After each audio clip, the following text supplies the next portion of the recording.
The other game we've got coming up, of course, is Everton. So to wrap up, we'll get on to transfers. We need to talk about Everton as well. We've never in our history lost 7 league games in a row. And next it's a trip to Goodison Park. So historically, always a tough place to get a result. Is it a good time to be playing them, Steve, if ever there was? Yes, but we've had this before. We've had a number of times where Everton have looked in absolute shambles. Even back in the days where we were actually quite good, we'd go to Everton when times where they were struggling down near the relegation zone as they are now, and yet we were like 6th or 7th. And you'd go up there and we'd expect to win, and still we'd find a way to contrive to lose.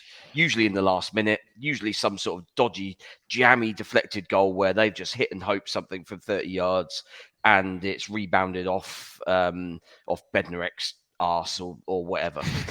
And so yeah, I mean, I don't hold out an awful lot of hope this time, given how bad we've been playing. The only consolation is that Everton are clearly also terrible at the moment. I mean, Brighton won 4-1 there. I mean, that could have been a 9.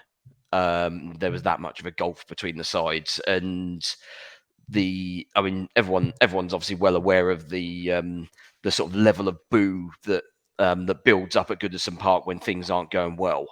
I mean, I think that could be a shared thing from the fans on Saturday. I kind of wonder whether sort of between the two fan bases you could generate enough hot air from booing to cover the winter sort of fuel crisis.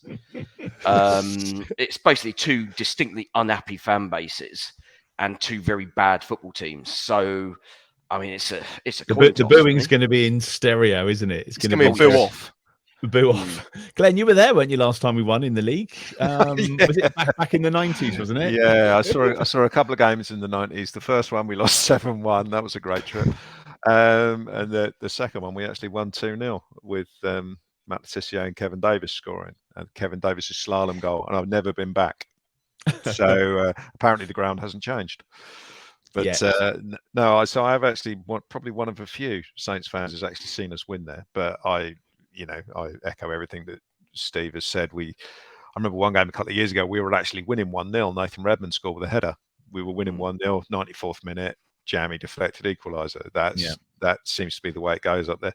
They're the team in the league at the moment that have got the best shout for being as bad as we are. They're awful. I watched most of that game against Brighton, and they were shockingly bad. Some of the goals they gave away. There's one goal. That fourth one was incredible. The fourth one was incredible. I mean, but then it was basically exactly the same as what Lianco then did the night after. Yeah. But it was proper funny. But they will be set up. They've got Tarkowski and Godfrey and Cody at centre half. So if we lump the ball up to Che Adams, they'll eat that up all day. So we've got to play more like how we tried to play against Crystal Palace, and hopefully the pressure will get to them and they'll throw us a couple of goals like Palace did. Like yesterday, yeah. I mean, yesterday was a nice distraction, Jacob, but it's back to the seriousness of the league and now the need to get the points. And I just think if we don't pick up a win at Everton, then this whole situation, it doesn't not go away. It just gets even worse. And the magnifying glass is on, and everything we've already talked about tonight is magnified by even more for after the game. Yeah, I dare not think what would happen in the aftermath of that game if Southampton lose that. I've spoken to a lot of people and they just say how basic Southampton are in terms of how they keep the ball, their possession, their movements. These are coaches that are saying it, and I want to see a win, but I also want to see some semblance of a plan, just something where I can look on that pitch and see, right, they're playing this system because they want to exploit A, B, or C. It's just fine. Everything just seems a little bit. I'm not sure what's really going on. So I want them to go to Everton, to Goodison Park next Saturday, to be on the front foot, to be brave. And even if they do lose, it's obviously not going to be very good, is it, in the aftermath? But I at least want to see something. Jones keeps talking about how he's got a way of he wants to play eventually, but he hasn't got the personnel to do that. Let's see what that way of playing is. And then let us judge whether the personnel can do that or not. So I'm going to go there the night before. I'm going to have a lovely Friday night. I'm going to enjoy everything about Liverpool, and then we'll go to the game on Saturday, and we'll hope there's a turnaround, and I'm not writing about a record-breaking, historic 7th loss in a row. Oh, Lord. Okay. Well, listen, if you're new to the podcast, one of the things we always do every week, just for a bit of fun, and it turns out nothing more than that, is our predictions. By no means put any money on what we come out with, because we very rarely get it right.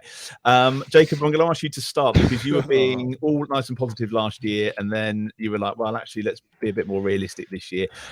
Is it going to ruin your weekend in Liverpool? I'm too far gone to be realistic now. I'm just going to continue to be positive. I'm going to go for a 2-1 win. I'm going to keep saying 2-1 win until it comes true. So hopefully it does on the weekend. All right. Glenn, score prediction for you, please. 1-0 defeat. Dismal. Got no optimism whatsoever that Nathan Jones is capable of coming up with anything to win a Premier League game against a team that needs to win. This is like the Forest game.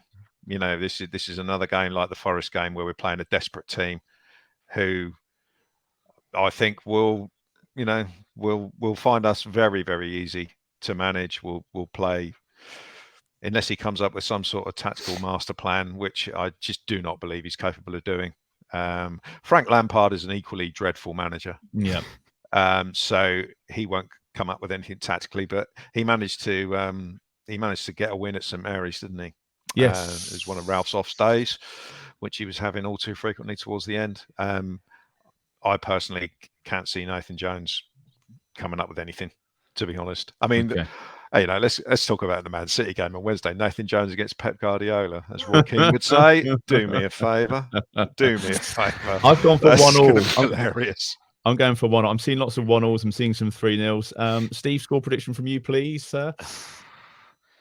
I mean, it's just our record up there. I mean, like Glenn said, it's a similar situation to Forest, whereby both sides are desperate for a win, been terrible in form. And yet the Forest game, we had the advantage of being at home with Forest garbage away record, and we still contrived to lose.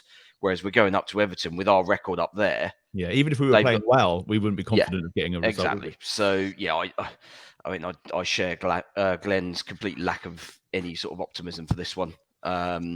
2-0